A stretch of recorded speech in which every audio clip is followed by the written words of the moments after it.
গত সপ্তাহে আপনারা জানেন কক্সবাজার আমার একটা প্রোগ্রাম ছিল, তো হেলিকপ্টারে গিয়েছিলাম।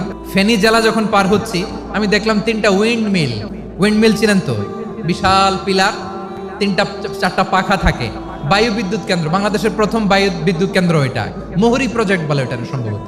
তো সাগরের বাতাসের ঝাপটায় এটা ঘুরে ইলেকট্রিসিটি উৎপাদন হয়। তো আমি পাইলটকে বললাম, ভাই এগুলো থেকে কেমন ইলেকট্রিসিটি উৎপাদন হয়? কয়, হুজুর একটুও হয় না।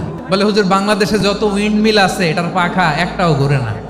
আল্লাহ, বলেন কি? তাহলে এই যে কোটি কোটি টাকা ব্যয় করে যে উইন্ডমিল, কয় হুজুর উপরে ফিটফাট ভিতরে সদরঘাট। তার মানে কোটি কোটি টাকা দিয়ে এই উইন্ডমিল বানায়, এখানে কিছু নাই।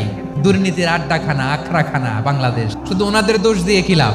স্বাধীনতার পর থেকে শুধু শাসকের হাত বদল হয়েছে, আমরা কিছু পাই নাই। একদল খাইছে, আরেক দল খাওয়ার জন্য রেডি হয়ে আছে।